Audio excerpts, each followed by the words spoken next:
नमस्कार दोस्तों। आप सभी का हमारे चैनल पिंकी स्टोरीज पर स्वागत है। आज की कहानी का नाम है प्रेम। रामकिली जी अपने कमरे में लेटी हुई थी। वो कमरे की दीवार पर लगी तस्वीर को देख रही थी और अपने बीते हुए कल को याद कर रही थी। कभी वो उसी तस्वीर से शिकायतें करने लगती थी और कभी खुद ही उसे समझाने लगती थी कि अब क्या कर सकती हैं। कोई और रास्ता तो है नहीं। ना कोई काम है, ना कोई बात करने वाला है और ना ही कोई उन्हें पूछने वाला है। उनके पास सिर्फ एक भैंसों का तबेला था जिसमें दो भैंसें बंधी हुई थी।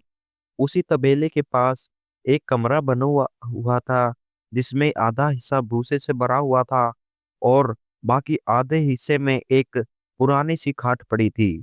खाट के पास एक रस्सी बंधी थी। उस रस्सी पर कुछ गीले कपड़े सूखने के लिए डाले गए थे और कुछ सूखे कपड़े पहले से टंगे हुए थे। वही पास में चार ईंटों पर एक बड़ा सा प्लाईवुड का पटरा रखा गया था जिसे देखकर लगता था जैसे वो कोई मेज हो। उसी पर कुछ रोजमर्रा की जरूरत की चीजें रखी हुई थी। अब यही जगह रामकली जी का घर बन चुकी थी क्योंकि और कोई ठिकाना था ही नहीं। मजबूरी थी और अब आदत बन चुकी थी, लेकिन उन्हें इसी जगह पर रहना पड़ता था। और ऐसा नहीं था कि वो आज से यहाँ रह रही है। उन्हें यहाँ रहते हुए कई साल बीत चुके थे। जब से उनके पति का देहांत हुआ तभी से उनका सारा छिन गया था और तब से वो इस तबेले में पड़ी रहती है थी। जब कभी बहुत ज्यादा मन भारी हो जाता तो वो इस तस्वीर के पास बैठ जाती या फिर इन भैंसों के पास जाकर खुद से बातें करती और फिर धीरे धीरे खुद को समझा कर शांत हो जाती। इसी तरह उनका समय कटता था। उनका एक रोज का नियम बन चुका था। सुबह उठती थी, जानवरों को चारा देती थी, उन्हें नहलाती थी, साफ करती थी, गोबर उठाती थी, जगह को धो देती थी और ये सब करने के बाद दिन में दो वक्त का खाना मिल जाता था। अब इसी में वो खुश रहती थी और अगर खुश नहीं भी थी तो पूछने वाला कोई था ही नहीं। हालात के सामने उन्होंने हार मान ली थी और अब तो जैसे इन हालातों से समझौता ही कर लिया था। रामकली जी ने अब इस बात को मान लिया था कि अब उनके पास और कोई रास्ता नहीं बचा है। अब उन्हें इसी जगह पर अपनी मौत का इंतजार करना होगा क्योंकि अब इस नर्क से बाहर निकलना उनके लिए मुमकिन नहीं था। और जहां तक अच्छे जीवन की उम्मीद की बात थी तो वो उम्मीद भी अब उनके मन से पूरी तरह खत्म हो चुकी थी। ऐसा नहीं था कि उनका कोई परिवार नहीं था या उनका कोई नहीं था। परिवार में लोग थे फिर भी वो अकेली थी। वो अपनी पति की तस्वीर को देखते हुए खुद ही उनसे बातें करती थी। वो कहती थी, मैंने तुझसे कहा था कि उस निकम्मे आदमी की बातों पर भरोसा मत करना, लेकिन तूने मेरी एक नहीं सुनी और अब देख रहा है ना मेरी हालत। अगर तूने उस दिन वो गलती ना की होती तो शायद ना तू हमें छोड़कर जाता और ना ही मैं आज इस हालत में होती। पहले तो मैं 4-5 बार ज्यादा साड़ी नहीं पहनती थी और अब पिछले 5 साल से यही एक साड़ी घसीट रही हूँ।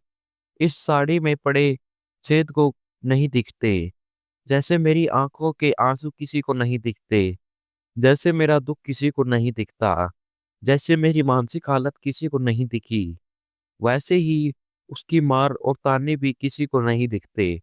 आज तेरी बेवकूफी की वजह से मुझे ये सब सहना पड़ रहा है और जब तक जिंदा हूं सहती रहूंगी। अच्छा होगा तो मुझे भी अपने साथ ही ले जाता। कम से कम आज ये दिन तो न देखना पड़ता। असल में रामकली जी बहुत ही सुंदर और संस्कारी लड़की थी। जब वो बड़ी हुई और 5वीं कक्षा पास कर ली तब उनकी उम्र कोई 15-16 साल की रही होगी। तभी उनके परिवार ने उनकी शादी मेघराम जी से कर दी क्योंकि मेघराम जी का परिवार गांव में बहुत नामी और इज्जतदार माना जाता था। पूरे गांव में सब उनका बहुत सम्मान करते थे। रामकली जी ने इतनी जल्दी शादी करने से मना किया था, लेकिन उनकी माँ और बहनों ने उन्हें समझाया और कहा कि लड़का अच्छा है और उसका परिवार तो और भी अच्छा है पूरे गांव पर उनका राज चलता है। अगर तू उनकी बहू बनकर जाएगी तो तू भी राज करेगी। तेरे ससुर गांव के मुखिया हैं, तो सोच गांव में उनकी कितनी इज्जत और रुतबा होगा। और फिर बाबूजी कह रहे थे कि उनके पास जितनी खेती की जमीन है उतनी हमारे पास कहाँ। सोच सब कितना अच्छा है। और ऊपर से उन्होंने खुद रिश्ता मांगा है। ऐसे रिश्ते बार बार नहीं मिलते। और फिर क्या तू अपने माँ बाप की बात भी नहीं मानेगी? रामकली जी ने अपनी माँ और बहन के कहने पर हाँ कर दी थी। और जब शादी के बाद वो इस घर आई, इस गांव में आई, तो सच में जिस ससुराल की छवि उन्होंने अपने मन में बनाई थी उससे कहीं ज्यादा अच्छा था सब कुछ। उनके ससुर की इज्जत सिर्फ गांव में ही नहीं बल्कि आसपास के गांव में भी बहुत थी। सब उनका बहुत आदर करते थे। और इसका कारण था उनका व्यवहार। जब रामकली जी अपने ससुराल आई तब वो बहुत ही छोटी थी। लेकिन पहले समय में बहुत कम उम्र में ही बच्चों की शादियां तय कर दी जाती थी। तो रामकली जी के साथ भी वही हुआ। किताबों की उम्र में उन्हें अपने ससुराल की रसोई घर की जिम्मेदारी संभालनी पड़ी। उम्र भले ही कम थी लेकिन शादी के बाद जिम्मेदारियां बहुत सारी थी। और चाहकर भी वो उन जिम्मेदारियों से मुंह नहीं मोड़ सकती थी, ना ही कोई बहाना बना सकती थी। इसलिए धीरे धीरे उन्होंने अपनी जिम्मेदारियों को संभालना शुरू किया। शुरुआत में उन्हें बहुत परेशानी हुई। कई बार उन्हें अपनी सास से डांट भी सुननी पड़ी। लेकिन फिर भी रामकली जी ने अपनी सास की डांट का बुरा मानने के बजाय ये सोचा कि अगर मैं उनकी बातों का बुरा मान लूं तो फिर से ये सब कैसे सीख पाऊंगी। और वैसे भी जब मेरी माँ मुझे घर पर कुछ सिखाती थी और मैं नहीं समझ पाती थी तो माँ भी बहुत डांटती थी। लेकिन तब कभी उनकी बातों का बुरा नहीं लगा, तो अब क्यों मानूं? ये भी तो मेरी माँ जैसी ही है ना। रामकली जी उम्र में भले ही बहुत छोटी थी लेकिन जल्द ही बहुत समझदार बन गई। कुछ उनकी सास की डांट की वजह से और कुछ उनकी माँ की दी गई सीख की वजह से। ससुराल में बहुत सी समस्याएं थी लेकिन पति के प्यार और सास ससुर के साथ के कारण उन्होंने जल्दी ही सब कुछ संभाल लिया। और अब वो सचमुच अपने घर में बहुत खुश थी। भले ही वो अपनी सास के सामने अधिकार नहीं दिखा सकती थी लेकिन उन्हें इस बात की बहुत खुशी थी कि उनके परिवार की पूरे गांव में बहुत इज्जत थी। जब भी पूरा परिवार किसी त्योहार आदि पर गांव जाता था तो गांव की सारी औरतें रामकली जी का स्वागत करती थी, उन्हें सब शादी खादर देती थी। और इन सब बातों से रामकली जी के मन में बहुत खुशी रहती थी। घर में भी रामकली जी के पास दो तीन नौकर थे। लेकिन फिर भी रामकली जी की सास का मानना था कि झाड़ू पोछा बर्तन कपड़े सब कोई भी करवा सकता है, लेकिन घर की स्त्रियों को खाना खुद बनाना चाहिए। और इसलिए वो खुद भी परिवार के खाने और बाकी जिम्मेदारियों का ध्यान रखती थी। क्योंकि नौकर काम तो करते हैं लेकिन उनके काम करवाने वाला कोई होना चाहिए। इसलिए रामकली जी इन सभी बातों की अगुवाई करती थी। समय बीतता गया और रामकली जी तीन बच्चों की मां बन गई, एक बेटी और दो बेटे। तीनों बच्चों में बहुत प्यार था। लेकिन जैसे जैसे वो बड़े होने लगे एक दिन किसी कारणवश दोनों भाइयों मोहन और दीपक में झगड़ा हो गया, जिससे दोनों एक दूसरे से अलग रहने लगे। क्योंकि मोहन छोटा था इसलिए उसने अगले ही दिन अपने भाई से माफी मांग ली। उसने बिना किसी गलती से माफी मांगी, सिर्फ इसलिए मांगी ताकि दोनों भाइयों के बीच मन मुटाव ना रहे। लेकिन उसका बड़ा भाई दीपक अपने छोटे भाई से नाराज था और इसलिए वह उसे अक्सर यह कहता कि वह उससे बिल्कुल खुश नहीं है, वह तो बस उसे फंसाना चाहता है। अब उसने एक नियम बना लिया था कि किसी भी काम में अपने छोटे भाई मोहन का नाम डाल देता। और इसकी वजह से उसके पिता कई बार मोहन को बहुत मारते थे। लेकिन फिर भी मोहन सब कुछ सह रहा था। कई बार उसने अपने पिता को सच्चाई बताने की कोशिश भी की, लेकिन फिर दीपक कुछ ऐसा कर देता कि मोहन की सच्चाई भी उसके पिता को झूठने लगने लगती। अब एक दिन जब उनकी छोटी बहन मीटिंग था उनके घर में बहुत सारे मेहमान से उसी सारे रिश्तेदार के और आसपास के गांव वालों के लोग भी वहां पहुंच गए थे। और उसी दिन दीपक ने कुछ बहुत बड़ा करने की सोची। दीपक ने अपने छोटे भाई मोहन को फंसाने की ऐसी योजना बनाई कि मोहन बच ही नहीं सकता था। और ये कोई नई बात नहीं थी, वह अक्सर ऐसा करता रहता था। लेकिन इस बार जो वह करने जा रहा था वह किसी भी की सोच से परे था। किसी को भी अंदाजा नहीं था कि एक 15 साल का मासूम दिखने वाला बच्चा अपने मन में इतनी गंदी सोच लेकर घूम सकता है। यहाँ जब भी दीपक मोहन को फंसाता और उसके पिता उसे मारते, रामकली जी मोहन को समझाती थी कि तुझे सच्चाई बतानी चाहिए। ये ठीक नहीं है कि लोग बच्चों को मारे बिना उनकी गलती जाने। लेकिन मोहन के पिता को शुरू से ही दीपक से अधिक प्यार था, क्योंकि वह उनके सामने बहुत अच्छा व्यवहार करता था। और दूसरा, वह घर का बड़ा बेटा था, इसलिए वह उनके सबसे प्रिय था। और फिर दीपक ने धीरे धीरे अपने पिता के मन में मोहन के प्रति इतनी नफरत भर दी थी कि वे अब मोहन का चेहरा भी नहीं देखना चाहते थे। लेकिन मोहन इन सब बातों से अनजान अपने परिवार के लिए जान देने को भी तैयार रहता था। बचपन से ही उसके भीतर केवल अच्छाई थी और उसने कभी किसी के लिए बुरा नहीं सोचा था। लेकिन एक बार जब दीपक के मन में अपने भाई के लिए नफरत आई तो वह कभी नहीं गई। वह नफरत दिन ब दिन बढ़ती गई। और आज अपनी बहन के जन्मदिन के दिन दीपक ने अपने भाई को घर से निकलवाने की योजना बना डाली। उसने घर आए कुछ खास मेहमानों के बैग से सबसे कीमती चीजें चुरा ली, उनकी घड़ियां और अन्य गहने चुराकर कुछ चीजें मोहन के कमरे में रख दी और कुछ मोहन के दोस्तों की जेब में डाल दी। ऐसे दोस्त जो सिर्फ नाम के ही दोस्त थे, पैसे के लिए झूठ बोलने को तैयार थे। जब दीपक ने उन्हें खरीद लिया और सोने चांदी की गहनों की चोरी का इल्जाम मोहन पर लगाने की पूरी तैयारी कर ली, तब किसी को भी इस साजिश की तक नहीं लगी। सभी लोग अपने अपने काम में व्यस्त थे। और कुछ समय बाद जब मोहन की छोटी बहन का केक काटने का समय आया तो सभी मेहमान उसके लिए लाए गए तोहफों और अपनी अपनी चीजों को देखने लगे। लेकिन जब उन्हें अपनी कीमती वस्तुएं नहीं मिली तो सबने घर में शोर मचाना शुरू कर दिया। उनका शोर सुनकर रामकली जी के प्रति देवीराम जी भी दौड़ते हुए आए और अपना सारा काम छोड़कर मेहमानों के बीच पहुंच गए और पूछने लगे कि क्या हुआ, आप लोग इतना शोर क्यों मचा रहे हैं? क्या बात है भाई, क्या हुआ बहन, आप लोग बताइए तो सही, कितना शोर क्यों कर रहे हैं? देवीराम जी ने उनसे पूछा तो वे घबराए हुए बताने लगे कि किसी ने कहा कि भाई साहब, मेरे बैग से मेरे गहने चोरी हो गए। किसी ने कहा कि मैं तो आपकी बेटी के लिए बहुत कीमती डायमंड रिंग लाया था, वह भी मुझे नहीं मिल रही। किसी ने कहा कि मेरी ये चीज नहीं मिल रही। किसी ने कहा कि मेरी वो चीज नहीं मिल रही। तब वहां मौजूद सभी लोग अपनी अपनी चीजें चेक करने लगे।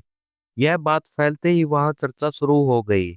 सभी आपस में बात करने लगे कि यह कैसे हो गया, कैसे इतने सारे लोगों की चीजें इस घर से चोरी हो गई और किसी को पता तक नहीं चला।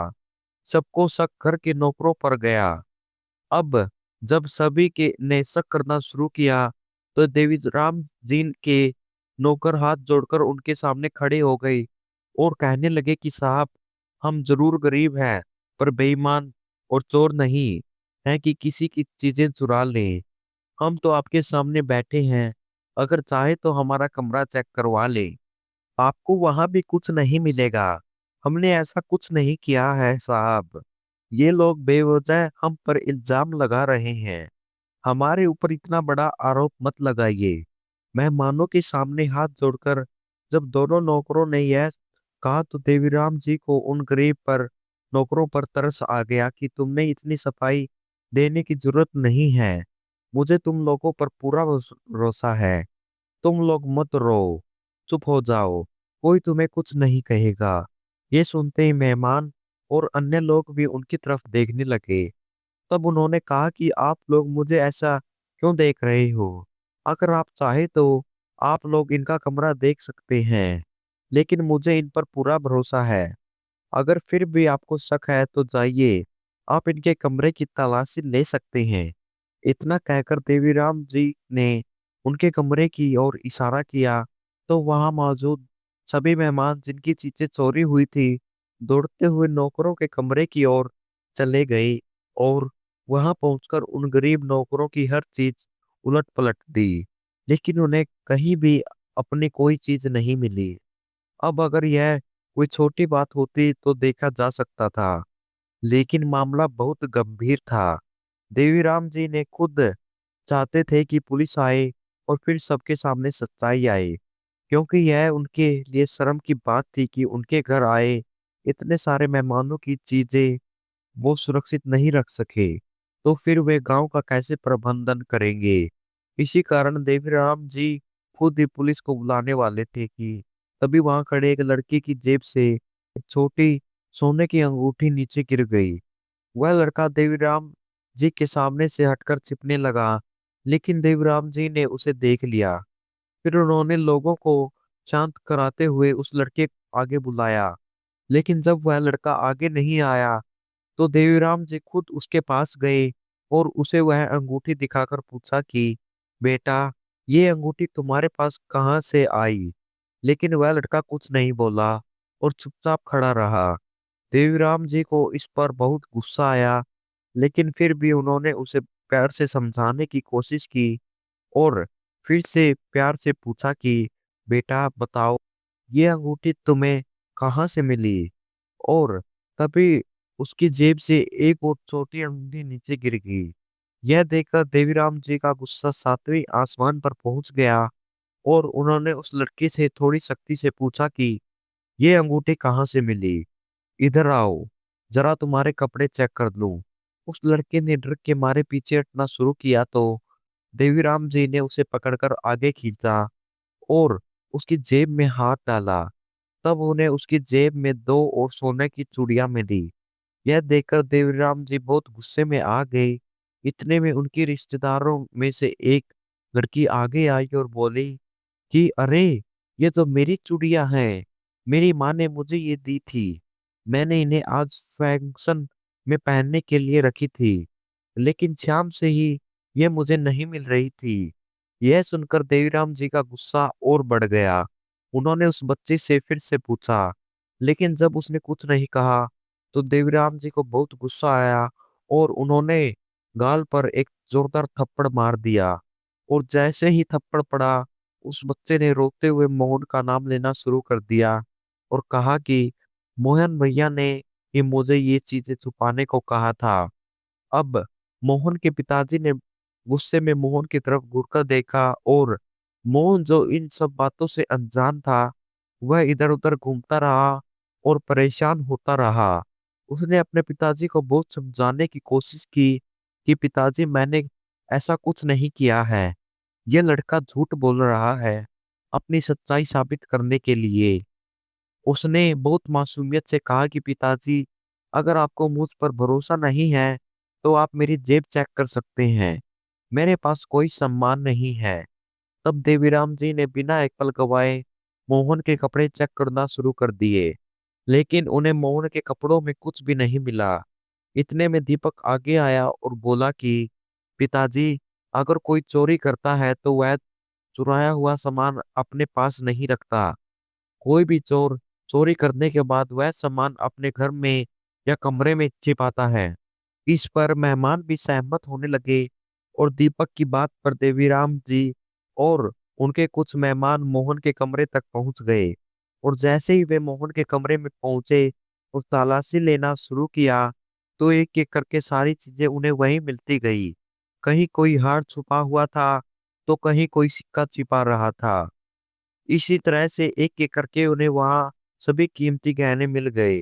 अब जैसे ही गहने मिल गए, मोहन सभी की नजरों में चोर बन गया। वहां मौजूद हर व्यक्ति उसे इस तरह घूर घूर कर देखने लगा जैसे उसने कोई बड़ा पाप कर दिया हो। और कोई उसे अजीब नजरों से देख रहा था। मोहन को यह सब बहुत अजीब लग रहा था। उसका मन कर रहा था कि वह अभी वहीं से गायब हो जाए ताकि उसे इन लोगों की ऐसी नजरों का सामना न करना पड़े। लेकिन यह सब तो वह सहन कर लेता अगर उसके माता पिता ने उनका साथ दिया होता। मोहन ने लाख कोशिश की अपने पिता को समझाने की कि पिताजी मैंने कुछ नहीं किया है, मैं निर्दोष हूँ, मेरी कोई गलती नहीं है, ये सब झूठ बोल रहे हैं। लेकिन देवीराम जी ने उसकी एक न सुनी और खुद सच्चाई जाने बिना लोगों की बातों में आकर अपने बेटे को पीटना शुरू कर दिया। वहां मौजूद कुछ लोग कहने लगे कि आप गांव के सरपंच हैं, तो क्या यही आपका न्याय है? जब गहने किसी और लड़के के पास मिले थे तो आपने उसे थप्पड़ मारा था, लेकिन जब बात आपके बेटे की आई तो आप उसे यूं ही छोड़ रहे हैं। बस फिर क्या था? देवीराम जी ने मोहन को जानवरों की तरह पीटना शुरू कर दिया। उन्हें यह भी नहीं दिखा कि चोट कहाँ लग रही है और कहाँ नहीं। उन्होंने इतनी बेरहमी से पीटा कि मोहन बेदम हो गया। रामकली जी ने अपने बेटे की ऐसी हालत देख कई बार बीच में आकर रोका। बहुत कोशिश की कि किसी तरह अपने बेटे को बचा ले, लेकिन वह अपने पति के सामने हार गई, अपने बेटे को बचा नहीं सकी। मोहन यूं ही पिटता रहा। अब मोहन के शरीर से कई जगहों से खून निकल रहा था और जब वह जमीन पर गिर पड़ा और बेहोश हो गया तब भी दीपक को चैन नहीं मिला और उसने अपने पिता से कहना शुरू किया कि पिताजी अगर ये गांव का कोई और बच्चा होता तो आप यही न्याय करते। पिताजी, लोग आपको न्याय का भगवान मानते हैं, आप अपने बेटे के लिए न्याय का तराजू कैसे बदल सकते हैं? जिस गलती की सजा किसी और को मिलनी थी, क्या वही सजा उसे भी मिलनी चाहिए? क्या उसकी सजा बस पीट देने से खत्म हो जाएगी? क्या उसकी सजा माफ हो जाएगी?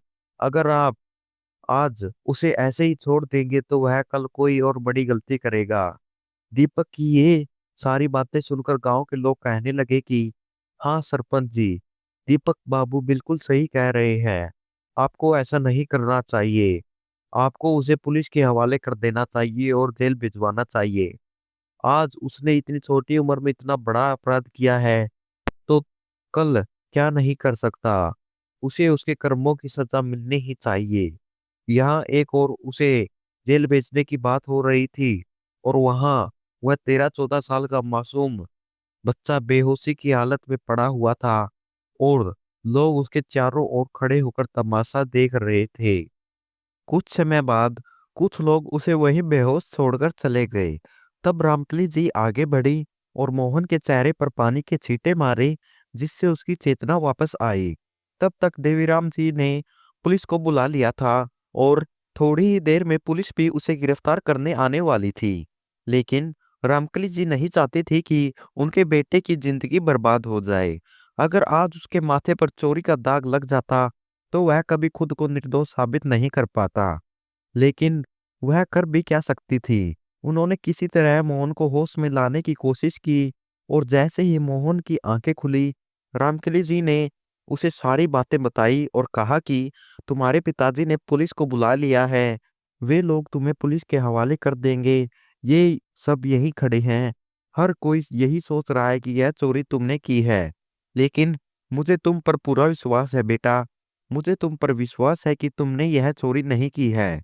घबराओ मत, मुझे तुम पर पूरा भरोसा है। माँ की ये बातें सुनकर मोहन को थोड़ी हिम्मत मिली।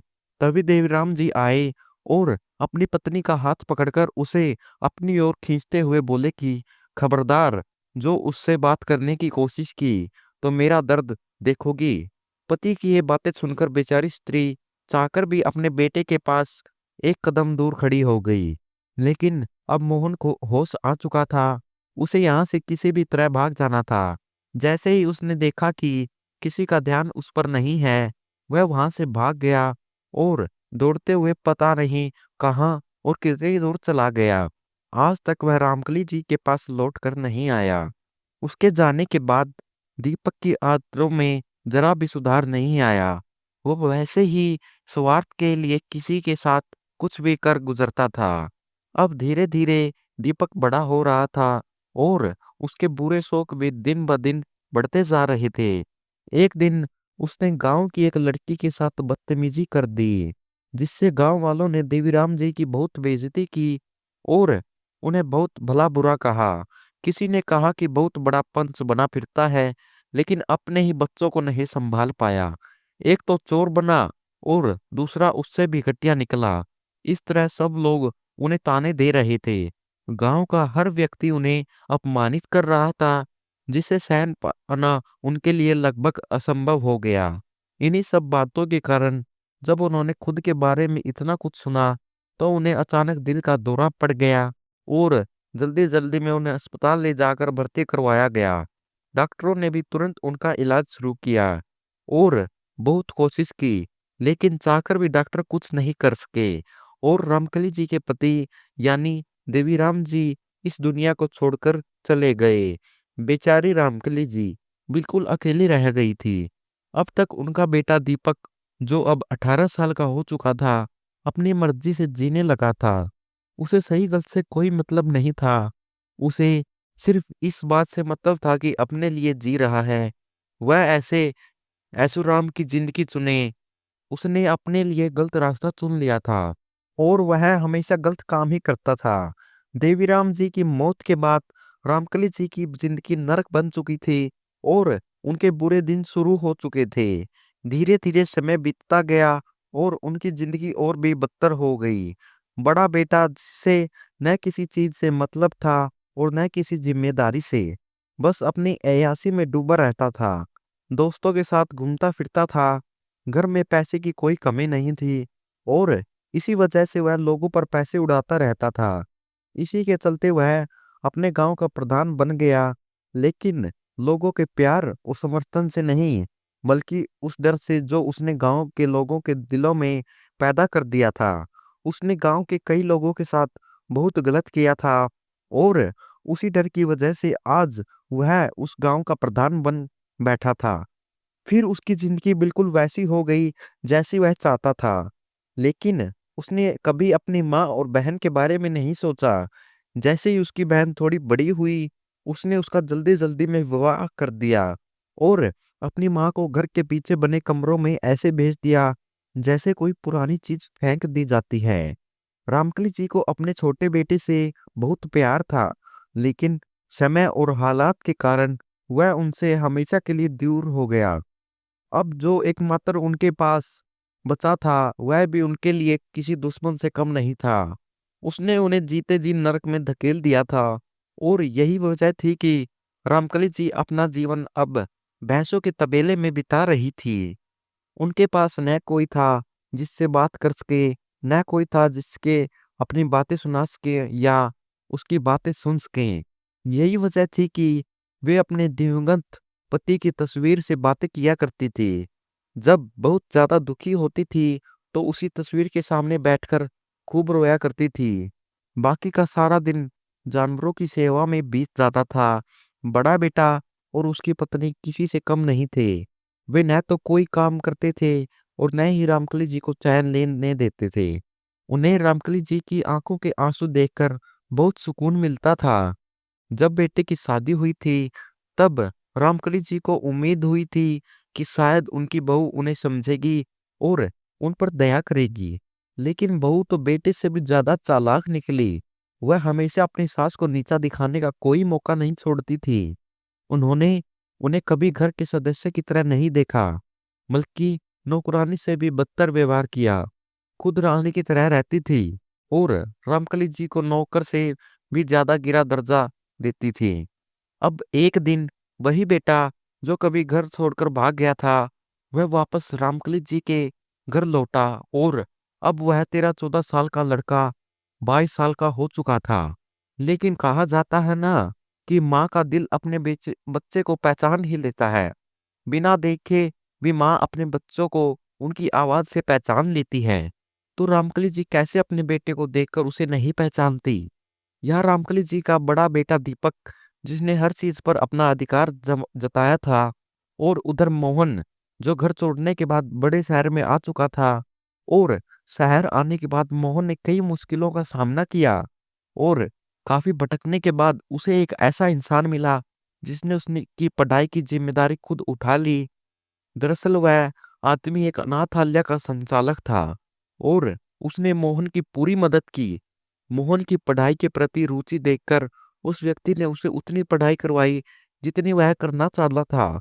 और आज मोहन पढ़ लिख कर एक सरकारी अफसर बन चुका था। और जब उसकी पढ़ाई पूरी होने वाली थी, तभी उसे अस्पताल जाना पड़ा और वहीं रहकर उसने अपनी पढ़ाई पूरी की। वह अब अपने जीवन में सफल हो चुका था, इसलिए अब उसे किसी से डरने की कोई जरूरत नहीं थी।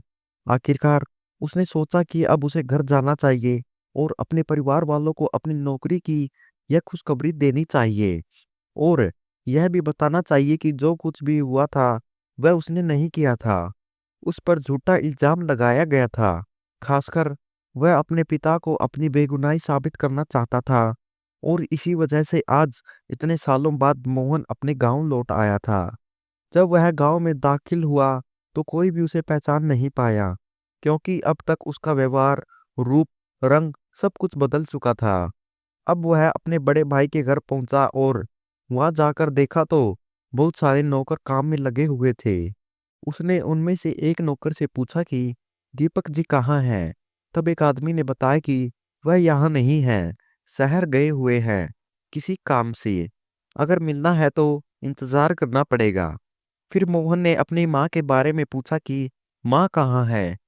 तब उस आदमी ने कहा कि पीछे वाले दरवाजे से जाओ, वह भैंसों के तबेले के पीछे बने कमरे में रहती है, वहां जाकर उन्हें बुलाओ, वहीं मिलेगी। यह सुनकर तो जैसे मोहन के सिर पर आसमान टूट पड़ा। उसकी माँ, जो कभी गाय भैंस का कोई काम नहीं करती थी और घर में रानी बनकर रहती थी, अब वह भैंसों के तबेले में रहने लगी थी। यह जानकर वह स्तब्ध रह गया। खुद को संभालते हुए वह अपने आलीशान घर के पीछे दरवाजे से अंदर गया और जैसे ही वह अंदर गया तो देखा कि उसकी माँ भैंसों का चारा खिला रही थी। मोहन को वहां देखकर रामकली जी थोड़ी चौंकी, क्योंकि मोहन उनसे काफी दूर खड़ा था और अब उनकी आंखों की रोशनी भी बहुत कमजोर हो चुकी थी। इसलिए वह मोहन को पहचान नहीं पाई और बोली, बेटा, तुम कौन हो और यहाँ क्या कर रहे हो? अगर प्रधान से मिलना है तो बाहर जाकर मिलो, यहाँ वह नहीं मिलेगा। तब मोहन ने अपनी माँ से कहा, नहीं नहीं, मुझे आपसे ही मिलना था, मैं आपसे ही मिलने आया हूँ। मोहन की आवाज रामकली जी को कुछ जानी पहचानी लगी। उन्होंने कहा, रुको बेटा, मैं अपना काम निपटा लूं, फिर जो काम हो वह बताना। वह भैंसों को चारा खिलाने लगी और जब वह काम खत्म करके आई तो हाथ धोकर पास में रखी छोटी सी मेज पर चारा रख दिया। फिर मोहन को इशारे से बैठने को कहा और बोली, बेटा बैठो और बताओ क्या काम है। तब मोहन ने कहा, आपने अब तक नहीं पहचाना कि मैं कौन हूँ। फिर मोहन की माँ बोली, माफ करना बेटा, अब इस बुढ़ापे में आंखों की रोशनी बहुत कमजोर हो गई है। तुम्हारी आवाज तो जानी पहचानी लगती है, लेकिन जो मैं सोच रही हूँ वह सच नहीं हो सकता। इसलिए मैं पूछ रही हूँ कि तुम कौन हो और यहाँ क्या कर रहे हो। फिर मोहन ने अपनी माँ से कहा, माँ, तुमने अब तक मुझे पहचाना नहीं। जैसे ही मोहन के मुंह से ये सब निकले, रामकली जी भावुक हो गई और वह मोहन के पास आई और बोली, क्या कहा तुमने? क्या तुमने मुझे माँ कहा? क्या तुम सचमुच मुझे माँ कह रही हो? फिर मोहन ने सिर हिलाकर हाँ कहा और कहा, हाँ माँ, मैं तुम्हारा ही वही बेईमान बेटा हूँ, जो सालों पहले तुम्हें छोड़कर हमेशा के लिए चला गया था। लेकिन आज मैं तुम्हारे प्यार के कारण यहाँ आया हूँ। मोहन की माँ को अपना बेटा वापस पाकर बहुत खुशी हुई और उनकी आंखों से खुशी के आंसू बहने लगे। इतने सालों बाद अपनी माँ को इस हालत में देखना, यह देख कर मोहन के आंसू भी नहीं रुक रहे थे। मोहन की माँ ने उसे गले से लगा लिया और कहा, हाँ माँ, मैं तुम्हारा वही बेईमान बेटा हूँ जो तुम्हें हमेशा के लिए छोड़कर चला गया था। लेकिन आज तुम्हारे प्यार के लिए मैं यहाँ वापस आया हूँ। मोहन की माँ को अपना बेटा वापस पाकर बहुत खुशी हुई और उनकी आंखों से खुशी के आंसू बहने लगे। इतने सालों बाद अपनी माँ को इस हालत में देखना, यह देखकर मोहन के आंसू भी नहीं रुक रहे थे। मोहन की माँ ने उसे गले लगा लिया और कहा, हाँ माँ, जो हमेशा के लिए चला गया था, लेकिन आज तुम्हारे प्यार के कारण मैं यहाँ आया हूँ। मोहन की माँ को अपना बेटा वापस पाकर बहुत खुशी हुई और उनकी आंखों से खुशी के आंसू बहने लगे। इतने सालों बाद अपनी माँ को इस हालत में देखना, यह देखकर मोहन के आंसू भी नहीं रुक रहे थे। वह बस रो रही थी। मोहन ने अपने आप को संभाला और अपनी माँ को शांत किया, और फिर शांत करने के बाद उसने अपनी माँ से सब कुछ पूछा। माँ, क्या हुआ था जब मैं चला गया था कि तुम लोग इस हालत में हो? न ही मैंने बाबूजी को अंदर देखा और न ही छोटी को देखा। वे दोनों कहाँ हैं और तुम यहाँ इस हालत में क्यों हो? बाबूजी ने तुम्हें ऐसे कैसे छोड़ दिया? तब रामकली जी ने रोते हुए कहा, अगर तुम्हारे बाबूजी यहाँ होते तो मैं यहाँ एक कदम भी नहीं रखती। वह हमसे बहुत पहले इस दुनिया से चले गए, और तब से मैं अकेले ही यह जीवन का बोझ उठा रही हूँ। और तुम्हारी छोटी बहन को तुम्हारे इस भाई ने शादी करवा दी। अगर तुम सुनोगे कि तुम्हारे जाने के बाद क्या हुआ, तो तुम भी यकीन नहीं कर पाओगे कि दीपक ने हम सब के साथ क्या किया। मोहन यह सुनकर थोड़ा चौंका और फिर अपनी माँ से कहा, माँ, मुझे साफ साफ बताओ कि मेरे जाने के बाद क्या हुआ। फिर रामकली जी ने मोहन को सब कुछ बता दिया कि उसके जाने के बाद उसके साथ क्या हुआ। और अपने भाई की करतूतों को जानकर मोहन गुस्से से भर गया और कहा, माँ, अब तुम बिल्कुल भी चिंता मत करना। अब से न तो तुम्हें इस तबेले में रहना पड़ेगा और न ही किसी की ज्यादती सहनी पड़ेगी। तुम्हें बिल्कुल भी चिंता नहीं करनी चाहिए। मैं तुम्हारे साथ हूँ। जब तक मैं हूँ तब तक तुम्हें डरने की कोई जरूरत नहीं है। मुझे मान है कि मैंने तुम्हें छोड़ दिया था, लेकिन इस बार मैं वापस आ गया हूँ। तो अब जिंदगी में मैं कभी भी तुम्हें छोड़कर कहीं नहीं जाऊंगा। यह सुनकर मोहन की माँ ने उसे गले से लगा लिया और रोते हुए बोली, बेटा, तुम कह रहे हो क्या? तुम तो गए ही थे। जब तुम गए तब हमारी जिंदगी नर्क बन गई थी। तुम्हारे भाई ने हमें क्या नहीं किया। मैं हर दिन मौत का इंतजार करती थी, लेकिन मौत भी मुझे इतनी जल्दी अपने साथ लेने को तैयार नहीं थी। लेकिन शायद ये सब इसलिए हुआ क्योंकि मुझे अब मेरे बेटे से मिलना था। मुझे उसके साथ समय बिताना था। यह कहकर वह मुस्कुराई। मोहन ने अपनी माँ को वहां से उठाया और उस कमरे से बाहर लेकर आया और उसे कहा, माँ, तुम घर के अंदर वैसे ही रहोगी जैसे तुम पापा के राज में रहती थी। आज भी तुम इस घर की मलिका हो। तुम बिल्कुल शांत रहो। मैं तुम्हें किसी भी तरह की परेशानी नहीं आने दूंगा। मोहन घर के अंदर गया और वहां काम कर रहे एक नौकर से कहा, तुम जाओ और माँ जी के लिए पानी ले आओ और उनके कमरे का दरवाजा खोल दो। आज से वह उसी कमरे में रहेगी। लेकिन जब उसने यह सुनने से मना किया, तो मोहन ने उसे जोर से थप्पड़ मारा और कहा, जो कहा गया है वही करो। अगर घर के मालिक की नहीं सुनोगे तो तुम्हारी नौकरी चली जाएगी। यह सुनकर उस नौकर के साथ साथ सभी लोग चौंक गए और वे एक दूसरे को देख रहे थे। सोचने लगे कि घर का मालिक यह आदमी है। फिर मोहन ने सबको ऊंचे स्वर में कहा, तुम लोग मुझे खुली आंखों से क्यों देख रहे हो? मैं तो तुम्हारे सबका मालिक हूँ। मोहन, इस घर का दूसरा वारिस, ने कहा, मैं हमेशा इस परिवार का वारिस रहा हूँ। और जब मैं 10 साल के लिए गायब हो गया था तो सबने मेरी माँ को एक नौकरानी बना दिया था। अब सबको वही करना पड़ेगा जो मैं कह रहा हूँ। अगर तुम नहीं करोगे तो। यह कहते हुए उसने वहां रखी एक लाठी उठा ली और सबके सामने खड़ा हो गया। सभी लोग सिर झुकाकर खड़े हो गए। मोहन ने आदेश दिया और एक के बाद एक उसके आदेशों पर सभी लोग खड़े रहे। लेकिन उसकी माँ को उसके कमरे में ले जाया गया और उसके नहाने के लिए गर्म पानी रखा गया। इतने सालों बाद आज फिर से रामकली जी उसी तरह से थी जैसे उन्हें होना चाहिए था, जैसे घर के मालिक को होना चाहिए था। और सच में वह इस घर की मालिक थी। अब बिना देर किए मोहन ने अपने भाई के कमरे में जाकर जरूरी दस्तावेज निकाले और देखा कि घर के कुछ हिस्सों में उसके भाई का अवैध काम भी चल रहा था। उसने उन सब का सबूत अपने फोन में लिया और दीपक का जीवन एक ही दिन में बदलने वाला था।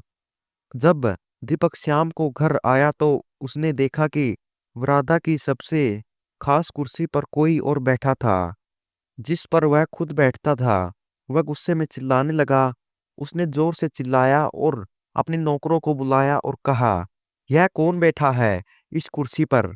तुम लोग इस घर में क्या कर रहे हो?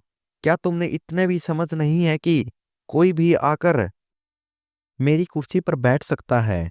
तुम्हें इतनी हिम्मत कैसे हुई?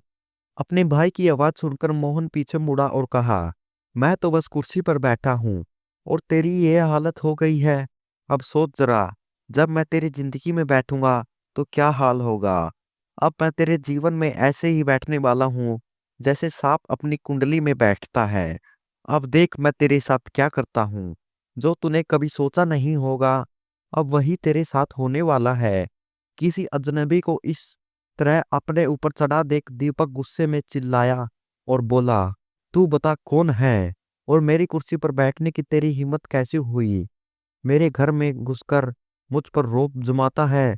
शायद तुझे अभी तक पता नहीं चला कि मैं कौन हूं। तभी मोहन ने अपनी काली चिट्ठियां उसके सामने खोल दी और अपने फोन में मौजूद सबूत दिखाते हुए कहा, अगर मैं चाहूं तो तुझे जेल भेजने के लिए इतना ही सबूत काफी है। ये सब देख दीपक थोड़ा डर गया और मोहन के सामने नरमी से पेश आकर बोला, अरे भाई, मैंने तेरा क्या बिगाड़ा है और तू मुझसे कौन सी दुश्मनी निकाल रहा है? मैं तो तुझे जानता तक नहीं हूं। तब मोहन ने दीपक से कहा, मैं तुझे ये सारे सबूत सिर्फ एक शर्त पर दूंगा। मैं ये सबूत तभी तेरे हवाले करूंगा जब तू गांव के सारे लोगों को, अपने तमाम रिश्तेदारों को यहाँ बुलाएगा और उनके सामने मुझे सबके सामने पहचान कर बताएगा। मैं उनके सामने बताऊंगा कि मैं कौन हूँ और यहाँ क्यों आया हूँ। तेरे पास आज सिर्फ 3 घंटे का समय है। आज रात तक सारे मेहमान और गांव वाले यहाँ मौजूद होने चाहिए।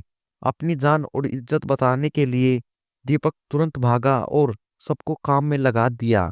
उसने अपने सभी रिश्तेदारों को किसी भी हालत में 2 घंटे के अंदर घर पहुंचने को कहा। जो नहीं आना चाहते थे उन्हें जबरदस्ती बुलाया और गांव के सभी लोगों को भी इकट्ठा करने को कहा। 3 से 4 घंटे कैसे बीत गए दीपक को खुद नहीं पता चला, लेकिन उसके लिए ये 3-4 घंटे किसी 3-4 महीने या 3-4 साल से कम नहीं थे, क्योंकि हर पल वह यही सोच रहा था कि किसी तरह वह सबूत अपने हाथ में कर ले। उसके मन में बहुत से सवाल उठ रहे थे कि ये लड़का कौन है और उससे ये सब क्यों कह रहा है। क्या इसकी उससे कोई पुरानी दुश्मनी है या फिर से उसके पुराने कर्मों का कोई हिसाब है? दीपक खुद कुछ समझ नहीं पा रहा था। अब अंत दीपक थक हार कर बैठ गया और जब सारे मेहमान आ गए तो वह मोहन के आने का इंतजार करने लगा। कुछ ही देर में मोहन भी रामकली जी को साथ लेकर वहां पहुंच गया और जब सारे मेहमान वहां एकत्रित हो गए तो मोहन बोलना शुरू किया। मोहन ने दीपक से कहा, मैं तुमसे जो भी सवाल पूछूं उसका तुम्हें सच सच जवाब देना है। अगर तुमने जवाब दे दिया तो ये सबक तुम्हें लौटा दूंगा और अगर नहीं दिया तो मैं तुरंत पुलिस को बुलाऊंगा और फिर तुम सीधा जेल की सलाखों के पीछे रहोगे। जब दीपक के पास कोई और रास्ता नहीं बचा था, इसलिए दीपक ने मोहन से सहमति जताई और कहा, जो पूछना है पूछो, मैं सच ही बताऊंगा। वैसे भी मैं झूठ नहीं बोलता। दीपक ने सबके सामने झूठ इसलिए बोला ताकि लोगों के सामने उसकी एक अच्छी छवि बनी रहे। तब मोहन ने कहा कि अब जो कुछ भी होने वाला है उसे सभी लोग ध्यान से सुने, क्योंकि आज से करीब 8-10 साल पहले भी यहीं पर ऐसे ही एक जन्मदिन समारोह हुआ था जिसमें गांव के सभी लोग और रिश्तेदार मौजूद थे। क्या आप सबको इसकी जानकारी है? वहां मौजूद लोगों ने हामी भरते हुए कहा कि हाँ, उस दिन वे भी यहाँ मौजूद थे जिस दिन देवीराम जी के छोटे बेटे पर रिश्तेदारों के गहने चुराने का इल्जाम लगा था और फिर वह पुलिस के डर से यहाँ से भाग गया था। तब मोहन ने अपने भाई दीपक से कहा, दीपक जी, आप ही बताइए कि क्या सच में मोहन ने वह चोरी की थी या फिर उसके पीछे किसी कोई और सच्चाई थी? यह सुनते ही दीपक ने मोहन की ओर घूरते हुए कहा, तुम इससे क्या लेना देना? तब मोहन ने फोन उसकी ओर बढ़ाते हुए कहा, शायद आप भूल रहे हैं कि आप कौन कौन से राज मेरे पास हैं। मैंने आपसे सिर्फ सच बोलने को कहा है। ज्यादा बातें मत बनाइए, सिर्फ हाँ या ना में जवाब दीजिए। क्या सच में वह चोरी मोहन ने की थी? दीपक ने सबके सामने नाम में जवाब दिया फिर मोहन ने अगला सवाल किया, क्या आपको पहले से पता था कि वह गहने मोहन ने नहीं चुराए थे? दीपक ने फिर हाँ में जवाब देते हुए कहा, हाँ, मुझे पता था कि उसने वह गहने नहीं चुराए। तब मोहन ने पूछा, अगर आपको पता था तो आपने सबके सामने सच क्यों नहीं बताया? आपने मोहन को दोषी क्यों ठहराया? इस पर दीपक चुपचाप खड़ा रह गया। फिर मोहन ने कहा, मैं बताता हूँ कि इन्होंने सच क्यों नहीं बताया, क्योंकि असल में वही थे जिन्होंने वह गहने चोरी करवाए थे। इन्होंने कुछ लालची लड़कों को पैसे का लालच देकर मुझे फंसाने की साजिश रची और मुझे पूरी दुनिया की नजरों में बदनाम कर दिया। क्या मैं सही कह रहा हूँ दीपक भैया? मोहन के मुंह से भैया सुनते ही और अपने ऊपर ये बात सुनकर दीपक का सिर चकराने लगा और वह बोला, तो तू है इस सब के पीछे? मैं तुझे पहचान नहीं पाया। तू ही तो कुछ साल पहले भी हमें बदनाम करने आया था और आज फिर से हमारे घर का तमाशा बनाने चला आया है। तू यहीं खड़ा होकर बकवास कर रहा है। वह ऐसे ही बहुत सी बातें कहने लगा, लेकिन इस बार लोगों ने उस पर विश्वास नहीं किया। और इतने में मोहन ने अपने बचपन के उस दोस्त को बुलाया जिसे दीपक ने कुछ पैसों के लालच में खरीद लिया था। उस दोस्त ने सबके सामने दीपक की सच्चाई बताई कि कैसे उसने उन्हें पैसे देकर झूठ बोलने को कहा और मोहन को फंसा दिया। वे लोग तब छोटे थे और उन्हें सही गलत की उतनी समझ नहीं थी, लेकिन जैसे जैसे बड़े हुए उन्हें अपनी गलती का एहसास हुआ और आज अपनी गलती का पश्चाताप करने के लिए वे यहाँ आकर सच्चाई बयान कर रहे हैं और सब कुछ बता रहे हैं। मोहन की बातों को सुनकर दीपक पागल सा हो गया था। गुस्से से उसकी आंखें लाल हो गई थी। वह बर्दाश्त नहीं कर पा रहा था कि उसकी सच्चाई सबके सामने यूं बेनकाब हो रही है। लेकिन यही नहीं, वहां मौजूद लोग भी अब दीपक पर भड़क कर उठे थे। कोई कह रहा था कि कितना नीच आदमी है ये, अपने ही भाई को फंसाने के लिए ऐसा घटिया काम किया। तो कोई बोल रहा था, बेचारे भाई ने कितनी बड़ी सजा काटी, कितने साल अपने घर परिवार से दूर रहा और इस सब का जिम्मेदार दीपक है। एक बुजुर्ग व्यक्ति ने दुख के साथ कहा, इसी की वजह से इसके पिताजी की मौत हुई। उनके टूटे दिल ने ही उन्हें मारा। वही कुछ लोग यह कहने लगे, ये तो चौकीदार बनने लायक भी नहीं है और बना फिरता है गांव का प्रधान। इसे तो चप्पल जूतों से मारना चाहिए। ये सब सुनकर दीपक आग बबूला हो गया और उसने तुरंत अपने भाई उन गार्ड्स को बुलाया जिन्हें उसने अपनी सुरक्षा के लिए रखा था।